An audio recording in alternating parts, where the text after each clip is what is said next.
Ancelotti, c'est bon, on a compris, tu comptes pas sur Neymar. Tu l'as pris que pour faire plaisir au peuple et en plus de ça, t'es un menteur, c'est pas bien de mentir parce que tu nous dis que Neymar il est en forme, il peut largement jouer 15 minutes. Moi, je les attends toujours les 15 minutes. Là, je suis encore devant ma télé, j'attends qu'il rentre.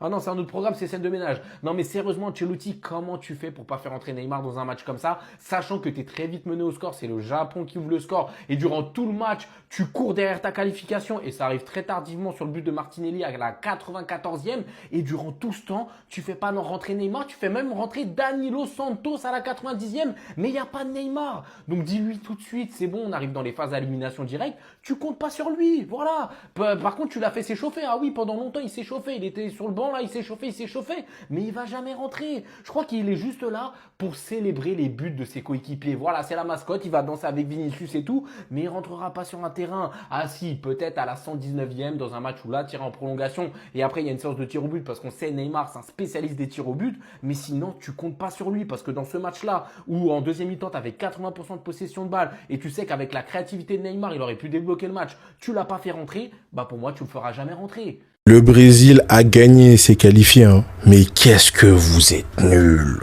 Oh là là, qu'est-ce que vous êtes nuls. Carrément, ça se met des frappes dans la tête. Lui, il y en a un, il tombe comme s'il avait pris une bastos. L'autre, il est là, il tire sur son coéquipier, mais il demande penalty parce qu'il a vu une main.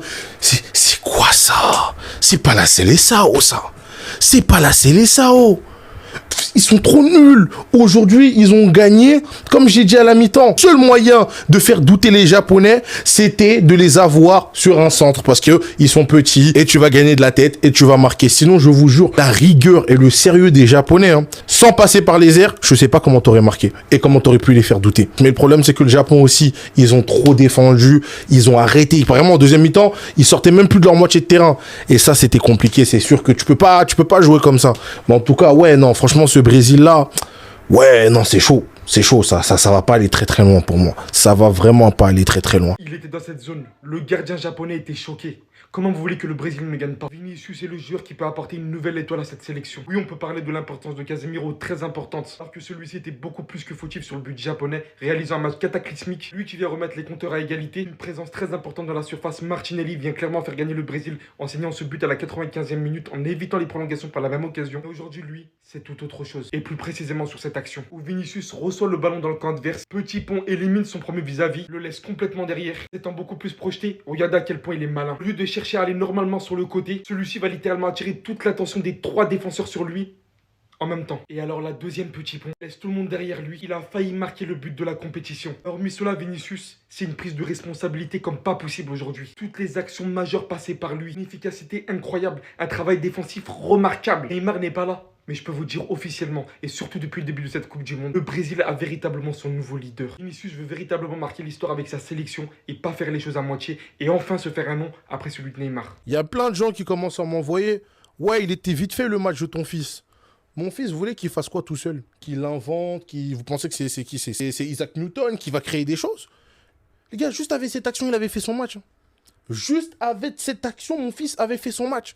Au bout d'un moment, il joue avec des tocards. Il joue avec des peintres. Qu'est-ce qu'il doit faire? Qu'est-ce qu'il doit faire? C'était lui la seule étincelle côté Brésil. Qu'est-ce que mon fils doit faire pour vous convaincre? Qu'est-ce qu'il doit faire? Il porte ce Brésil sur son dos. C'est lui qui était le plus dangereux. Qu'est-ce que vous voulez de plus? Vous voulez qu'il fasse quoi? Il n'a pas reçu de ballon. Le peu de fois où il était en contrat, il a montré des choses dangereuses. Laissez mon fils. Mon fils, il souffre. Hein. Je vous dis, ce Brésil-là, tu souffres quand tu joues quand t'es un grand joueur. Tu souffres. Des Paqueta, tu nous fais souffrir. Tu nous fais des frayeurs comme ça. Des frayeurs. Non. Mon fils, il souffre. Mon fils, moi, je sais que tu souffres. Je sais que tu souffres, mon fils. Le Brésil en 8e de finale. Mais c'était quoi ce match? C'était quoi surtout cette deuxième mi-temps? Le Brésil de Vinicius qui vient arracher la victoire à la dernière seconde. Un but du Japon, 2 buts du Brésil et 3 buts magnifiques. Bon les gars, la première mi-temps, on est tous d'accord, elle était catastrophique. Limite, j'étais en train de m'endormir. Très beau but du Japon, but individuel où il vient marquer un but incroyable devant toute la foule. Je vous jure qu'à ce moment-là, j'étais trop content pour eux. Le Japon qui était pas forcément en train de dominer le Brésil dans le jeu, mais on sentait plus de motivation motivation, les joueurs, ils avaient faim. Et en deuxième mi-temps, les gars, tout a basculé. Le Brésil a fait rentrer Endrick, qui a fait vraiment beaucoup de différence sur le plan physique. Il a apporté des solutions, il a motivé ses coéquipiers. Bon, en vrai, on se ment pas, hein. On attendait tous une chose, hein. La rentrée de Neymar, décidément, il est pas rentré. Vinicius, qui a failli marquer un de ses buts. Je vous jure, hein, que s'il marquait ce but-là, pour moi, c'était un des plus beaux buts de la Coupe du Monde. Vraiment, Vinicius, quand il est dans celle-là, là, les rushs sur le côté, il est trop fort. Un peu déçu pour le Japon, parce que c'est une équipe qui, en Coupe du Monde, les gars, c'est pas possible. Ils nous font tout le temps kiffer, ils nous font tout le temps rêver. Mais malheureusement pour eux, ils sont tombés sur un peu plus fort que le Brésil. Malgré que le Brésil n'a pas été exceptionnel, hein. Mais on peut pas dire le contraire, la victoire, elle est méritée pour eux. Encore les mêmes cauchemars ont joué la 60e minute quand le Japon était en train de créer l'exploit au Mondial 2018. Ils battaient